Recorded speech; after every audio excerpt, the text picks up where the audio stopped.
بسم اللہ الرحمن الرحیم۔ محترم سامعین و ناظرین، السلام علیکم ورحمۃ اللہ وبرکاتہ۔ امید ہے اللہ تعالیٰ کے فضل و کرم سے خیریت سے ہوں گے۔ اللہ تعالیٰ آپ کو، آپ کے اہل خانہ کو ہمیشہ اپنے حفظ و امان میں رکھے، آمین۔ راہ ہدایت و نجات کے سلسلے کا ولاگ درس قرآن کا آغاز کرتے ہیں۔ مدرس ہیں جناب قاری حافظ مولانا محمد اقبال صاحب، خطیب جامعہ مسجد نگینہ انصاریہ شیخوپورہ۔ اگر آپ نے ابھی تک میرے یوٹیوب چینل کو سبسکرائب نہیں کیا تو سبسکرائب کر کے، لائک کر کے، شیئر کر کے بیل آئیکن کو پریس کرنا نہ بھولیں، تاکہ آنے والے ایسے روحانی اور قرآنی ولاگز جو سراسر باعث خیر، باعث برکت اور باعث ثواب ہیں، آپ تک، دوستوں تک اور دوسرے اعزاء و اقارب تک باقاعدہ اور بر وقت پہنچتے رہیں۔ شروع کرتے ہیں درس قرآن۔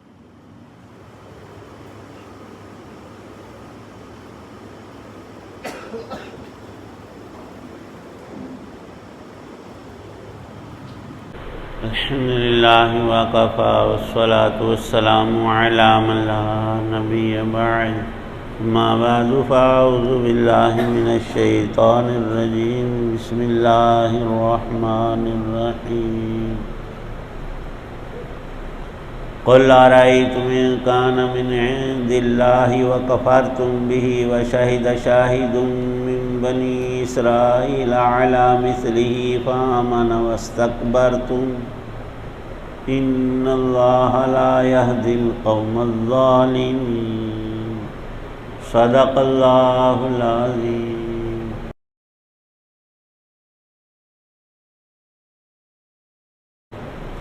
کہو کہ ذرا مجھے یہ بتاؤ کہ اگر یہ قرآن اللہ کی طرف سے ہو اور تم نے اس کا انکار کر دیا، اور بنو اسرائیل میں سے ایک گواہ نے اس جیسی بات کے حق میں گواہی بھی دے دی اور اس پر ایمان بھی لے آیا، اور تم اپنے گھمنڈ میں مبتلا رہے، تو یہ کتنے ظلم کی بات ہے۔ یقین جانو کہ اللہ ایسے لوگوں کو ہدایت تک نہیں پہنچاتا جو ظالم ہوں۔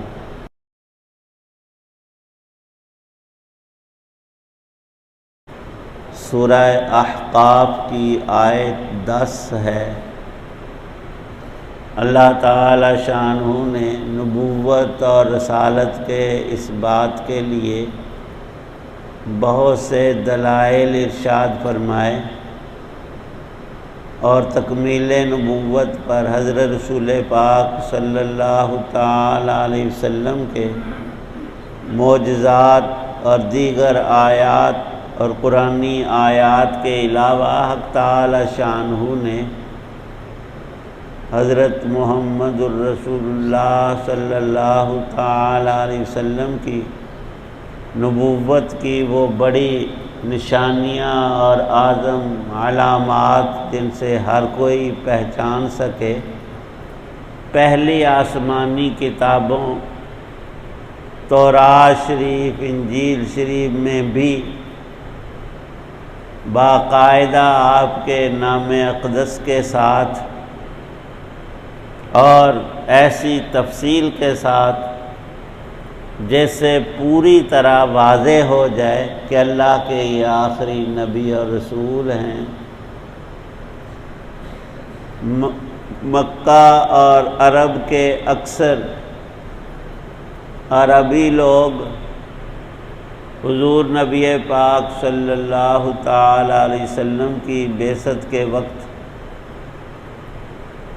شرک و کفر میں مبتلا تھے، عام طور پر بتوں کے پجاری تھے، لیکن اہل کتاب یہودی اور عیسائی اور بالخصوص ان کے اندر عربستان میں خیبر اور مدینے کے علاقے میں، جس کو پہلے یثرب کہا جاتا تھا، کثرت سے یہود آباد تھے کئی صدیوں سے، اور ان کے علم و فضل کا پورے عرب میں چرچا بھی تھا، اور ان کی دھاک بیٹھی ہوئی تھی کہ یہ پڑھے لکھے لوگ ہیں، ان کے پاس آسمانی کتاب ہے، اور عرب کے مشرک ان پڑھ اور علم سے عاری اور عاجز اور خالی تھے۔ ایک گناہ ان یہود کی عزت اور قدر ان کے بھی دلوں میں تھی۔ اپنی شرارت سے یہ مشرکین تو یہ سمجھے کہ ہم ان یہود اور اہل علم کے ذریعے سے نبی پاک صلی اللہ تعالی علیہ وسلم کی نبوت کے انکار کے سلسلے میں ان سے رائے لے کر وہ بھی اس بات کو تسلیم نہیں کریں گے تو ہمارا اور چرچا ہو جائے گا، لوگ کہیں گے عامۃ العرب کہ یہ مشرکین ہی سچے ہیں۔ ادھر نبی پاک صلی اللہ تعالی علیہ وسلم کی نبوت کی خبر عام ہوتی جا رہی ہے اور ہر جگہ چرچا ہوا کہ مکے کے ایک شخص نے رسول اور نبی ہونے کا دعویٰ کیا ہے اور معجزات آیات کے ذریعے ان کی تائید بھی ہوتی ہے۔ اہل کتاب میں سے کچھ لوگوں کو اللہ نے ایمان اور ہدایت عطا فرما دی، ان میں مشہور نام یہودیوں میں حضرت عبداللہ ابن سلام رضی اللہ تعالی عنہ، جو ان کے اس وقت میں سب سے بڑے ان کے دین کے تورات شریف کے عالم تھے اور عامل اور نیکوکار شخص تھے۔ اسی طرح ان میں ایک شخص کعب احبار بھی تھے رضی اللہ تعالی عنہ۔ عیسائیوں میں نجاشی بادشاہ حضور نبی پاک صلی اللہ علیہ وسلم پر ایمان لے آئے۔ حضرت عدی بن حاتم مشہور صحابی ہیں، ان کا مذہب بھی پہلے عیسائی تھا۔ اب جن لوگوں میں کتاب اور نبوت رہی اور وہ اس کے قائل اور عامل تھے، جب وہ مسلمان ہوئے ہیں تو عربوں کو بطریقہ اولا اور مشرکین مکہ کو بھی ایمان لانا چاہیے تھا، نہیں لائے تو یہ ظالم قرار پائے۔ اور ایک عجیب واقعہ لکھا ہے حضرت عوف بن مالک اشجعی رضی اللہ تعالی عنہ کا کہ یہ جو ابھی آیت پاک پڑھی ہے یہ مدینے میں نازل ہوئی تھی کہ ایک بنی اسرائیل کے شاہد نے شہادت دی کہ حضور نبی پاک صلی اللہ علیہ وسلم اللہ کے سچے نبی اور رسول ہیں، اور اس شخص کو ایمان نصیب ہوا۔ فرماتے ہیں کہ میں مسجد میں حضرت رسول پاک صلی اللہ علیہ وسلم کے قریب بیٹھا تھا، آپ اٹھے اور مسجد سے باہر گئے، میں بھی ساتھ ہو لیا۔ بجائے گھر تشریف لے جانے کے، یہودیوں کا ایک محلہ تھا جہاں پر ان کا ایک کنیسہ اور عبادت خانہ تھا، اس کی طرف نبی پاک صلی اللہ علیہ وسلم چلے گئے، میں بھی ساتھ ساتھ تھا۔ تو وہ ان کا کوئی خاص موقع عید وغیرہ کا دن تھا، اس میں جمع تھے وہ کافی تعداد میں۔ حضور نبی پاک صلی اللہ علیہ وسلم ان کے اس عبادت خانے کے اندر تشریف لے گئے، جانتے تو وہ تھے وہ بھی مدینے کے اور نبی پاک صلی اللہ علیہ وسلم بھی مدینے میں اب رہ رہے ہیں ہجرت کے بعد، تو دیکھ کر انہوں نے برا محسوس کیا کہ ہمارے فنکشن کے اندر یہ کیوں تشریف لائے۔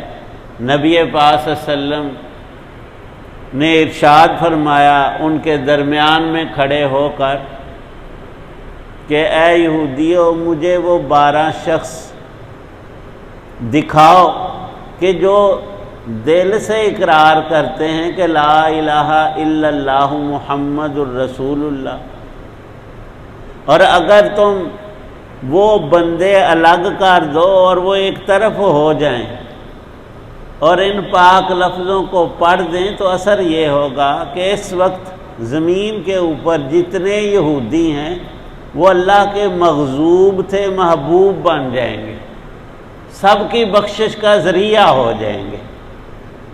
ان کو توفیق نہ ہوئی، آپ نے دوبارہ بات یہی ارشاد فرمائی کہ اگر وہ 12 بندے جن کو پکے طور پر پتہ ہے کہ میں اللہ کا نبی اور آخری رسول ہوں، وہ اس بات کی گواہی دے دیں تو سب یہودیوں سے اللہ کا غضب اتر جائے پھر تیسری دفعہ آپ نے یہی ارشاد فرمایا، لیکن وہ بولے نہیں، کوئی جواب ہاں کا ان سے نہیں آیا، تو آپ وہاں سے واپس ہو لیے۔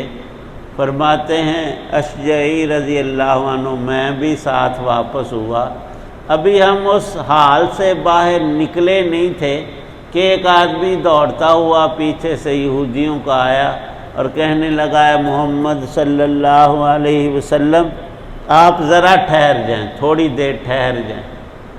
آپ وہاں کھڑے ہو گئے تو اس نے بلند آواز سے سب یہودیوں سے کہا کہ میرا تمہیں پتہ ہے کہ میں کون ہوں؟ وہ کہنے لگے کیوں نہیں پتہ، تم ہمارے سب سے بڑے دین یہود کے عالم اور تورات شریف کے جاننے والے اور بہت نیک آدمی ہو، ہم میں سب سے بڑھ کر عالم بھی ہو، اللہ نے تمہیں علم بھی نصیب کیا ہے، سچے شخص ہو۔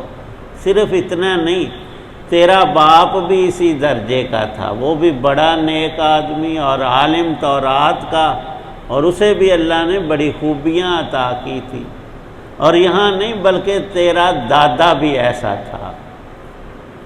تو انہوں نے ارشاد فرمایا کہ لا الہ الا اللہ محمد الرسول اللہ، کلمہ پڑھا تو یہود اسی وقت انہی پاؤں پر الٹے ہو گئے، انہیں گالیاں دینے لگے اور کہنے لگے کہ تیرے جیسا برا آدمی کائنات میں کوئی نہیں۔ انہوں نے ان کی بات پر توجہ نہیں دی۔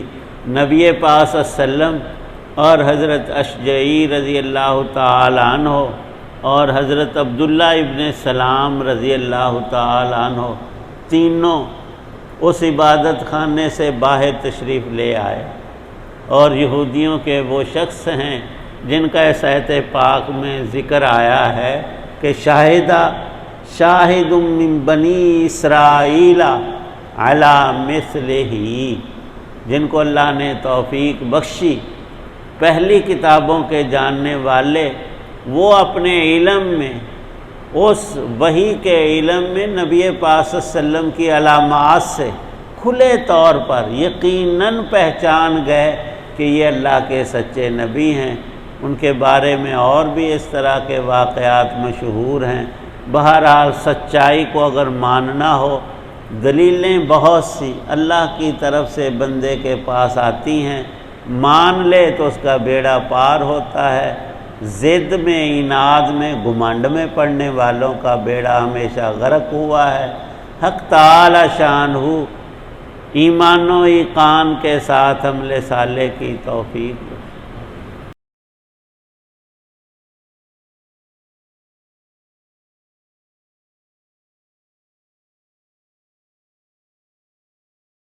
الحمدللہ رب السلام علی رسولہ النبی الکریم۔ ربنا آتنا فی الدنیا حسنہ وفی الآخرۃ حسنۃ وقنا عذاب النار۔ اللہم ارنا الحق حقا وارزقنا اتباعہ وارنا الباطل باطلا وارزقنا اجتنابہ۔ اللہم لا سہل الا ما جعلتہ سہلا وانت تجعل الحزن سہلا اذا شئت۔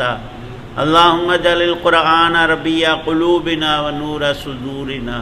رب ارحمہما کما ربیانی صغیرا۔ توفنا مسلما والحقنا بالصالحین۔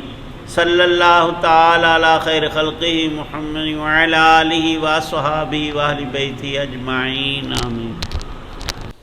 ناظرین و سامعین محترم، ابھی آپ دیکھ رہے تھے اور سن رہے تھے راہ ہدایت و نجات کے سلسلے کا ولاگ درس قرآن، جس میں آج سورہ احقاف کی آیت مبارکہ 10 کی تلاوت، ترجمہ و تشریح بیان کی گئی۔